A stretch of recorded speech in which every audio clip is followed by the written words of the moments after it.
Hello. So today's video is going to be about my narcissistic abusive parents. So the definition of narcissism is personality qualities including thinking very highly of yourself, needing admiration, believing others are inferior, lacking empathy for others. Narcissism is a personality disorder, so there is not really a cure. Basically, the best you can do is just be super self-aware about it and seek counseling, be hypersensitive to the fact that you can't really feel empathy for others a lot of the time. But there are narcissists that, can live a normal life. So the very first memory that I have of things not feeling quite right with my parents, I was on a soccer team, and this person is now my brother-in-law, but we had a soccer coach. We'll call him Alex. He was also an EMT, and he showed up to every practice, and obviously all of the girls loved Alex. Everybody thought he was cute. Everybody thought he was so nice and so funny. I mean, I'd be lying if I said that I did not admire and have a crush on Alex, because he was an awesome dude, and I was literally a teenage girl. Now that he's married to my sister, it's a little funny to think about that, but at the time, you're just a teenager. There's this cute soccer guy, and sometimes he gives you attention, and yeah, it's great, whatever. So my mom dropped me off at soccer practice, and the only person there was Alex. Something I'd like you to note about soccer season for girls is that shit is cold, okay? It starts in like February or something, probably not February, but we lived in Michigan. Spring is very, very cold. It stays very, very cold until like middle of May. So there was snow on the ground. And for whatever reason, my mom was in a hurry to drop me off and said, "Hey, is it okay if I just let you hang out here and get going?" And I said, "Sure." Obviously it was cold, so Alex offered to let me sit in his car with him. And I was like, "Yeah, sure." I'd like to mention that everybody showed up 5 minutes after that because we were only 5 minutes early to most things. So everybody showed up. So there wasn't enough time for me to get down and dirty with Alex. That's ridiculous. Then when I got picked up, my mom was like, "Did you sit in the car with Austin?" And I was like, "Yeah, it was cold. He said that it was fine." And she blew up at me. She's like, "I can't believe you would do that. Everybody's gonna think bad things about you, and they're gonna think you don't have pure intentions with Alex and that you're just trying to get with him." And I was like, because you left me in the cold, people are gonna make that assumption? My brain is just not computing what is happening. And so I start crying because I feel ashamed. I didn't know that I wasn't allowed to get in the car with Alex. And she's just going off on me I would have come back and pick you up if I knew that you were going to do that, and I suspected that you were going to do that, but I wanted to give you the benefit of the doubt. So I was like, well, if I'm such a bad person and this is such a problem, then send me to counseling. I need help apparently. And she literally said to me, "You don't need counseling. You just need to stop what you're doing and just be better." And I was like, how am I going to even know when it's wrong? I don't know that I'm being this awful sexual deviant, apparently. Parallel to the situation, I guess the same thing happened to my sister. The situation was she was dog sitting for some people that we're really close to, and my parents have always referred to them as a grandparent or an uncle, an aunt to us, because they live really close. They were really involved in our family. So my sister was dog sitting for them, and our grandpa uncle, our grunkle or whatever, let's call him Robert, came home early, and it was around evening time, pretty late, so he said that Ashley could just spend the night there again because that was the original plan, and she already had her stuff all there, and she could just pack up and leave in the morning. So she was like, okay. So when she came back in the morning and told Mom that Robert had come home early and offered to let her stay, Mom freaked out at her. And mind you, this is someone that they said we could trust, and said, people are going to assume the worst things about you. They're going to assume that you're trying to break up Robert and we'll call her Bev, Robert and Bev's marriage, and that you're trying to sleep with him, all of these awful things. And when I heard that, I was like, that is so bizarre that they are, making those assumptions about us, and in such a similar way. Another thing that really kind of tipped me off that things weren't normal in my family is I was never allowed to text boys. And that's just not healthy. That doesn't teach your daughters, your son, how to safely have relationships, how to recognize red flags, because these are all things that you learn when you're younger, and things that your parents, they go through with you when you're younger. And I never had those experiences, so that left me really stunted in my social development. And I made a lot of decisions when it came to boys because I just didn't know what they were like, because I was never allowed to talk to them. I was never allowed to have relationships with them. So that really hurt me as a person in my development. Things didn't really get any better. They just kept getting worse. I was pretty much the problem child. My sisters were perfect and Haley was always doing something that was wrong. Or they would say, well, Haley doesn't care about our opinion. She's just gonna do what she wants. Haley always does what she wants. And there's nothing wrong with me having autonomy and doing what I want, even though they might disagree. That's just part of being a human and growing up. Like, if your parents like, I don't think that's a good idea, and you do it anyway, that is your choice. Like, it's not like I was doing things that they were saying, don't do that, because as my authority figure, I would have to listen to that. But it was like, I'm gonna leave this choice up to you. But it was always a huge problem so that applies to things like going to school dances. I was never allowed to go to school dances until I was 18, and then even then my dad was like, I don't want you to go, but I'm gonna leave it up to you, and then I went, and he was upset about it. But now my sisters are allowed to go to any dance that they want, so that's interesting. I sipped the tea too hard, y'all. So another event that happened. I had a crush on a boy named Edgar. And Edgar said that he was a Christian, and I had no reason to disbelieve him. You know, he was in a Christian community. He went to a Christian co-op. They didn't go to church, but like, who cares? So I'm going off the assumption that this person is telling me the truth. Which, why would they lie? Why would they be in this community full of Christians if they are not of the like mind? My parents didn't like that because he didn't go to church. So I was forbidden to talk to him, to hang out with him, and anytime I wanted to hang out with my friend, his sister, Brianna, we'll call her, we had to make sure that Edgar wasn't around or whatever. It was just really ridiculous. That was really hard for me because I always learned, like, if someone says that they're a Christian, like, then they're probably a Christian. Like, I just didn't understand why we were doubting the validity of his Christianity just because he didn't go to church. That really bothered me. So we didn't end up dating, even though Edgar was somebody that I really, really liked. And that ended up ruining my relationship with them. And they eventually stopped being my friend because, and it makes sense to me, because Brianna and Edgar were very close. So for them to only have Brianna be able to hang out with me and Edgar gets left behind, and he was the sole driver a lot of the time, that was just really difficult. And I think that they took issue with the fact that I didn't stand up for Edgar more, which I get that. I really probably should have, but at the same time, it wouldn't have done any good, and it wouldn't have changed anything, and it would have just put me in a bad spot. So we would sneak on the phone and call each other and whatever, and then I just decided that I couldn't anymore because my parents kept finding out, and I just wasn't understanding because, like, I want to have this crush, and I don't understand because you've always said that I need to date someone that's a Christian, but now that I found that someone that is a Christian that I really like, you're saying I can't date him because he's not a good enough Christian. So that was just, like, really hard for me, and it really hurt my relationship with my parents. And that person probably would have treated me a lot better than my actual first real Christian boyfriend. And that is the sad part. After my sister started being abused in a similar way, we saw a lot of patterns, like them not liking her boyfriend because he was formerly Catholic, and saying that he wasn't a good enough Christian because he wasn't always a Christian, and then saying that they were unequally yoked, which is a Christian way of saying that you're not on the same level spiritually as each other because he got saved later in life, which I'd like to point out, my mom got saved later in life than my dad, and it was never an issue for them. But all of a sudden it's an issue for Ashley and her boyfriend James, and I honestly think it's because they're racist towards him, because he is Indian descent and he does not look like a clean-cut white boy. He has an afro, he has his own sense of style, wears crazy socks, like, paints his nails, and that's just, like, very opposite of what I think my parents envisioned for us. They were always trying to set us up with people at the church.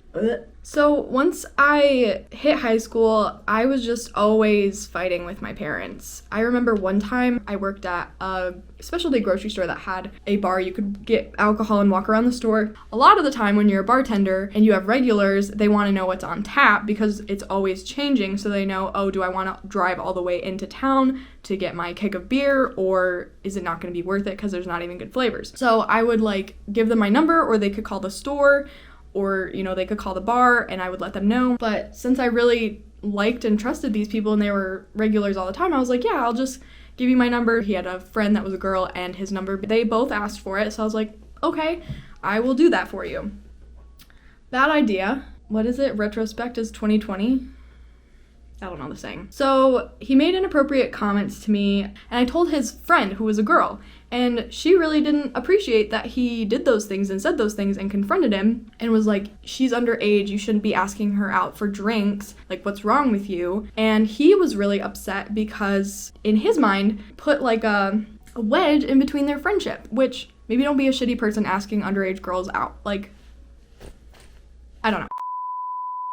But he was also Masonic, which Masonic people that are part of that fraternity or that group are very, very concerned with their public image. So basically, if it got out that he had asked an underage girl out to drinks, he could lose his status as a Masonic member. So he was threatening to get me fired and all this stuff. So I showed my boss the text and was like, hey, this is what's happening. Basically, he made inappropriate comments. I told his friend, now he's going off, and I just don't feel safe. So basically, he was banned from ever coming back to the store. But when I told my mom, she said that it was my fault that he did that. I should have never given him my number. Basically, she victim blamed me. And we were screaming at each other. Because I was like, how dare you victim blame me? Like, I had pure intentions. This guy clearly didn't. So how is that my fault? So we're just screaming at each other. And I just blew up and was like, I'm moving out. Our relationship is never going to get better until I do. And my mom didn't agree and said that I needed to stay to work things out. And I just wasn't going to do that. So my plan was to go back to school and then move to Chicago and just stay on campus full time so that I wouldn't have to go back home. But even once I moved out, they still wouldn't leave me alone. They would check my bank account statements to see what I was spending money on, and I would get texts and calls from my sister saying, hey, just so you know, Dad checked your bank account. He's not happy that you spent money on Starbucks. And due to this, they ended up confronting me about things that I was like, you have no business knowing that. You have no business going into my bank account statements and looking at that. One of the things was they accused me of sleeping around because I had bought a stay at an Airbnb. The reason that I bought that stay was for me and my friends to have my 21st birthday party. And I was like, you didn't make the connection that it was November 20th around that time and I'm turning 21. You immediately jumped to the conclusion that I'm sleeping around.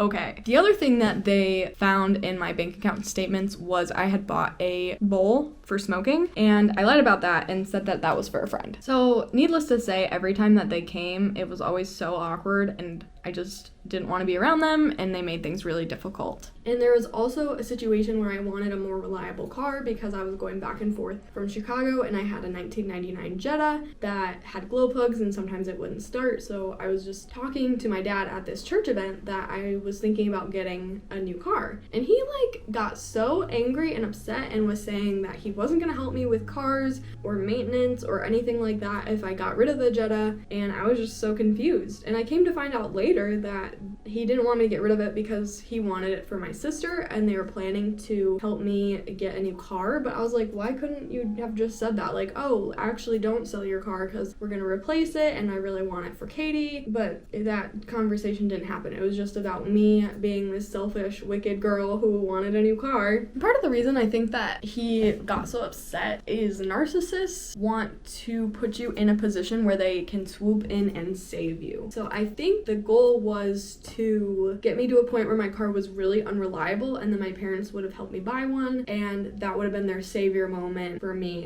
and I would have had to worship them or whatever. So there's a lot of that going on. I ended up dropping out of school, which is gonna be a whole nother video.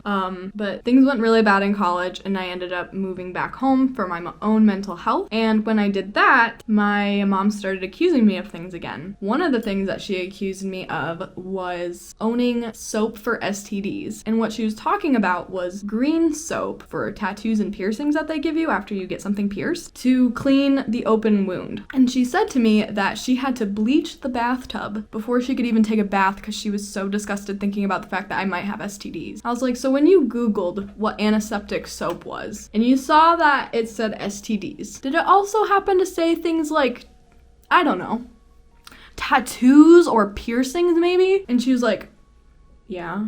And I was like, well, what out of those 3 things do I actually have? Huh, Mom? And she's like, tattoos and piercings? I was like, yes, that's for my nose ring. And so I just like ran up the stairs and called my sister Rachel and just started crying and was like, I can't do this. I just have to get out. My parents also, during this time, I was wearing a bikini. So I was 21 at this point, I believe, and they made me put on the bikini in front of my dad, like not like strip and put it on, but they made me go put it on and then walk in front of my dad with my bikini on so that they could criticize me for how revealing it was. And then they told me that I needed to go to counseling. So they sent me to a Christian counselor, not even a real counseling firm. And the counselor actually ended up agreeing with me and saying, yeah, you need to move out. Like, this is not a healthy relationship. This is not a healthy place for you to be. So I will give her credit for that, but it was not a good counseling environment. Like, it just wasn't my favorite experience. Practicing safe sex, but in my family, you don't have sex before marriage. So I accidentally handed my mom the wrong receipt, and it was a receipt for condoms that I had bought. And she immediately went white and was like,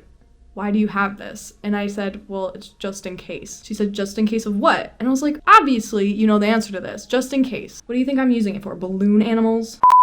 I got kicked out that day. They gave me 30 days to move, but from that point on, we were not on good terms. They didn't try to understand my point of view. They just were upset that I was even considering having sex. So my dad said that he was, done and that I needed to find a different place to stay. So I went to my friend's house that night because that was the plan anyway, and I got drunk, and then I started making plans to move out. Then COVID happened right at the same time. So my mom switched the narrative and said, you should really stay with us until COVID ends. Which I knew COVID wasn't gonna end anytime soon, and I was like, well, it's already done. I already put the deposit. I'm not going to take it back and, leave this girl without a roommate. So I said, no, I'm moving anyway, and I moved out as soon as I could. And my dad was like, why are you moving out so fast? Like, you still have time. And I was like, I don't want to spend a single second here. Like, I don't. I'm sorry. So as I was moving into the apartment, my mom still made it about her. She was like tearing up and crying and saying, I wish this could have been different. They also made it a point to tell me that they were planning on helping me with my first apartment, which I think is a lie because they didn't help Ashley or anything. I think they just said it to make me feel worse. So I was like, okay, I don't really need it. Like, I can do this on my own. My parents also had a really weird habit of replacing daughters. So when I moved out for college, they took in 2 exchange students, which that's not super weird. You know what? It was weird that they did that because they let them stay in me and my sister's rooms, even though we had 2 extra bedrooms. So when I came home, I was misplaced and had to share a room with my sister. They couldn't make a bed for me in the extra room. I had to share it with my sister, and she wasn't allowed to be in her room, even though we have a guest room in the basement and a guest room upstairs. So these 2 girls really could have had their own space, but they gave them ours, and that didn't make a whole lot of sense to me. Then after I moved out,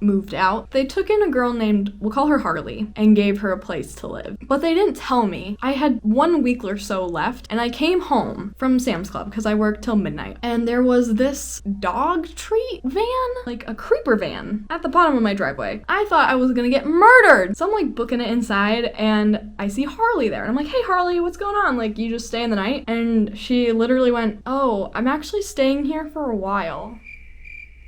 Nobody bothered to tell me, so that was embarrassing. Just things like that. And then it was always my fault that I didn't know about it for whatever reason, because I'm never around. Yeah, because I have a life. I have a job. Like, I'm not a stay-at-home mom. I'm sorry. I have things to do. So you are responsible for telling me that there's gonna be people. So I'm not freaked out when I come home thinking someone's trying to murder me. When she moved out, they got another girl to move in, who is one of my sister's teachers. She's like youngish, kind of around my age, middle 20s, and had her move in when they had had a falling out with my sister Ashley. So it's like they're replacing daughters. So essentially they replaced me with Harley, and then when my sister had a falling out, they replaced her with this new teacher girl. So bizarre. So I just lived with the idea that I was the problem and that I was a horrible kid and that there was no hope for me. So Ashley started to pull away from them in the same ways that I had, and then obviously that was a problem because now she's not acting like part of the family, she's acting weird. And that's something that we would always, get yelled at for if we were upset and we weren't acting the way we should, acting like everything was okay. We would kind of get in trouble for like acting weird, even though it was just us being upset. We weren't allowed to show our feelings, but mom and dad were allowed to walk around scowling and giving us a cold shoulder and stuff like that. So it was just like a imbalance of power, not allowing people to express themselves. So mom started doing the manipulative thing of like crying whenever she started talking to Ashley about, oh, you're just never around, I feel like we're not close anymore. And she was like, yeah, because you don't like my boyfriend and you can't give me a good reason why, and now you're just making me doubt my relationship for no reason because you don't think he's a good enough Christian, you don't like that he swears, you don't like that he is an LGBTQ ally, like just all of these list of things. Like obviously you're treating me like garbage, why would I want to be around this? When my sister ended up confronting my mom about our two sides of the story, mom freaked out. And I think the reason that she freaked out was because she couldn't handle the fact that my sister knew the truth about what she had done and why mom and I didn't have a good relationship. The thing that she specifically brought up at the time was the story that I mentioned about the antiseptic green soap and the fact that she said to me that she needed to bleach the tub because she was so disgusted with the thought. She started to scream and say, oh my god,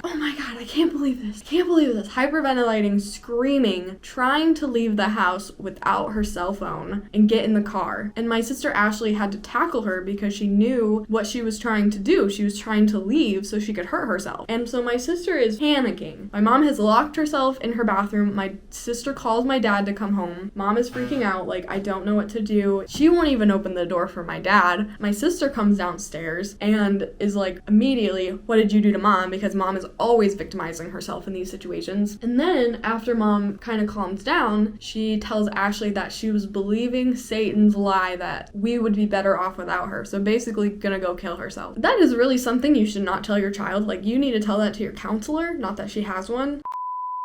You should never tell that to your child. And that's a manipulation tactic as well. Like, you want her to feel bad about the fact that she confronted you about your lies. So that was pretty traumatic. My sister called me crying. I was really freaked out because my mom just tried to leave home in a car without her cell phone so nobody would know where she was. That is when we had the intervention because I was like, this is not good. And I wasn't going to address anything that happened between me and my mom because obviously she could not handle it. But I was like, for the sake of Ashley's relationship with them, I guess we need to have this talk. I didn't want to, but my parents were doing some really shitty things. So eventually we had to have an intervention with our parents because my dad said some really hurtful things to Ashley, basically talked down to her, and when she said, please don't talk to me like that, he basically said, you're gonna have to get over it and deal with it because I'm your dad. I took a lot of issue with that because just because you're somebody's parent, someone's authority figure, you do not get to abuse them, talk down to them, verbally abuse them, and then tell them to suck it up when they set a boundary, say, please don't talk to me like that. That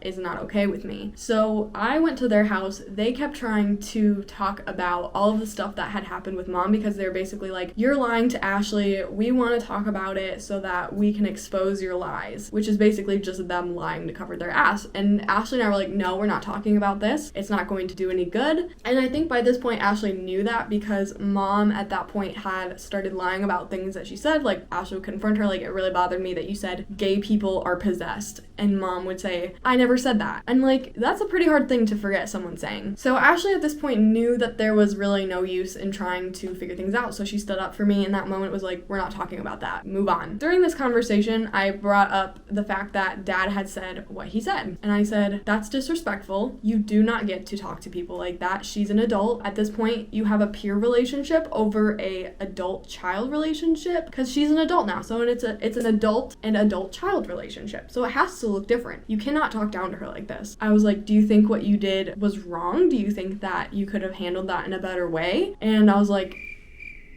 and there was a long pause and he said, yeah. And I was like, okay, do you think you should apologize for that? And it was like literally extracting teeth to get this man to apologize. And that's how it's always been. I just think that is not okay. Like, I should not have to hold my dad's hand to say sorry to my sister for something that he said and knew he said and knew that it was wrong. So that whole conversation ended up being, you guys need to stop making assumptions about us. You need to just let us live our lives, stop criticizing everything that we do, and you need to just let go a little bit. Stop being so controlling. And they said that they were gonna work on it, and then things just kept happening where they just kept overstepping boundaries, making Ashley feel shitty about her relationship. So the crux of the situation and why we went no contact with them was Ashley got in a fight with my parents about LGBTQ issues, saying that, LGBTQ people are part of the kingdom of God. God accepts them. God loves them. They are going to heaven. There's nothing wrong with their lifestyle. My dad and mom really took issue with that, and because my sister wouldn't back down and say, oh, you're right, my dad said, I'm done with you. Basically saying he's done being her father figure, done being her parent. So, due to that, my sister left my dad alone. And my dad's gone a lot anyway because he travels a lot. He's like married to his job. Then, when it came time for my sister to get financial help, which all of us kids get $2,000 a semester to help us towards our college as long as we keep our grades up, as long as we didn't get tattoos, which we already made a video about that, and as long as they don't drink or do drugs, whatever. So Ashley had upheld that end of the deal.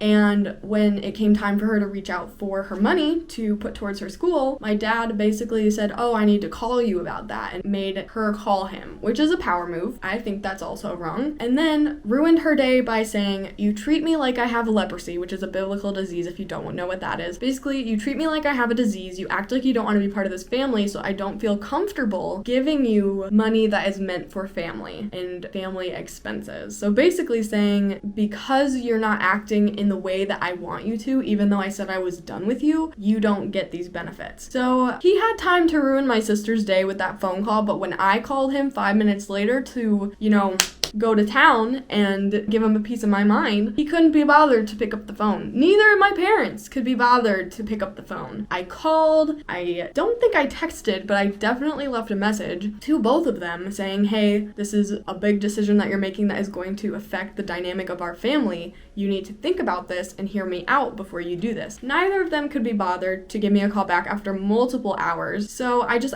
ended up having to text them, which I did not want to do. I wanted to talk to them, and that's always how they've said, that's how you need to handle things. You always call someone, you never text someone. But they couldn't give me the time of day, even though they had just decided to ruin my sister's life. So here's the text message that I sent them. I'm very confused about the new stipulation of the white family scholarship, which is what they call it. When I was explaining the terms, it was no tattoos and no alcohol, which she has upheld. Furthermore, Dad said that he was done with Ashley, and yet he expects her to act like part of the family and reach out to him. So are you done being a dad or not? You can't treat someone like garbage for months to the point where they move out and then hold money for school over their head and tell them they can't have it unless they act a certain way. That's controlling and manipulative. You've been biased against James, controlling, manipulative, and emotionally abusive to both Ashley and I, and when we confront you, we are gaslit and you deny ever doing XYZ. You committed to Ashley to giving that money to her, and she made her school decision based on your promise to uphold your end. But now that you've done exactly what your parents did, control and manipulate, and as a result your children want nothing to do with you,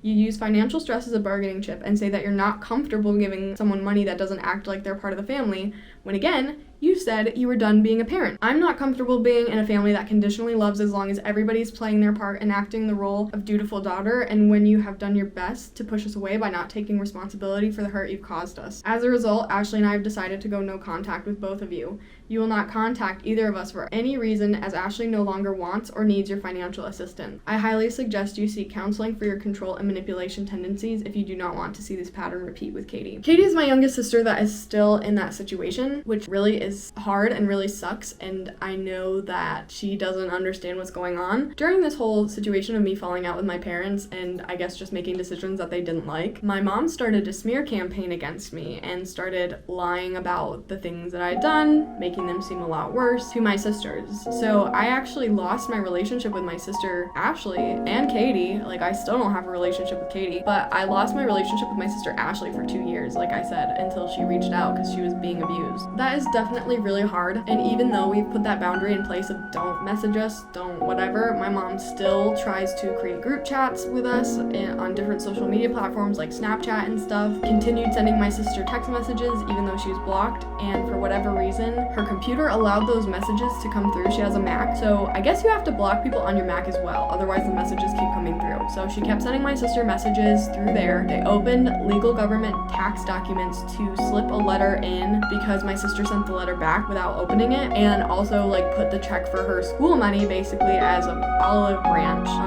But in the letter didn't apologize for the abuse, just apologized for overreacting about the money. Even though we have told them not to contact us, we still get mail, we still get packages, I have to put them on a do not send list. So it really just solidifies my decision to go no contact with them. Let me go get this letter so you can just see how delusional it sounds. In this letter, she says, "Wanted to send you some love from Traverse City. I miss you more than you can imagine. Best of luck on your new adventure," which means my move. Call, text, or visit anytime, in all caps. Love you, Mom. XOXO. No acknowledgement of the fact that they did something terrible that made us not want to talk to them anymore, not want to have a relationship. Call, text, or visit anytime.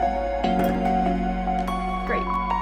It's still an ongoing problem. It really sucks because I know I won't be able to give my youngest sister my address when I move, because that puts her in a position of either Mom is going to try to extract that information from her, or she's going to feel like she has to give that information to my parents, and that's not what I want, and that really sucks. I can't give anybody my address in my family because they'll tell them, except for maybe a select few of people that know how my parents are, like my cousins. I could give them my address, but that's really sucky. I also have to live my life and go through my adulthood where I'm supposed to be like learning all these things and being able to call my mom like, "Mama." I don't get to do that, and that sucks. So yeah, it's still an ongoing problem. I don't think it will be resolved until I'm able to move. My biggest fear right now is that they'll show up at my doorstep wanting to talk or whatever. Hopefully that doesn't happen, but they do have my current address. I wouldn't put it past them, but I guess if that does happen, then I'll just have to send Stacy out to tell them to leave or call the police. Hopefully it doesn't come to that. But anyway, that's the story of how my parents have been, love bombing us with gifts and stuff, and just a bad parent-child situation altogether. So anyway, that's the end of this video. I hope that me being open about this allows other people to reflect on their own relationships with people and say, I recognize these signs. I hope that you can recognize that that's not what you deserve. You deserve a healthy relationship. You deserve to be loved in a healthy way. And if you're not being loved in a healthy way, then I hope that you'll get yourself out of that situation and cut that person out, because you deserve so much better than that. I deserve so much better than that. My sisters deserve so much better than that. Please surround yourself with people that understand. I'm in a couple Facebook groups about daughters of narcissistic mothers, daughters of narcissistic parents, and they've really helped me because I don't know how to navigate things like birthdays, and they've just really been such an encouragement to stand my ground of being no contact, not sending anything. And I've even had people reach out to me since my last vlog saying that, hey, I had a similar situation and this makes me feel less alone. And I think that's awesome. It makes me feel less alone when people reach out to me and say things like that, because sometimes it feels really lonely when everybody else around you has great relationships with their parents, posting selfies with their mom out at brunch, whatever. It's like, I'll never have that. And that's okay. I have to be okay with that. I have to learn how to keep moving forward and how to heal my inner child. And I have Stacy's mom that has taken me in and treats me like her own daughter. So I'm very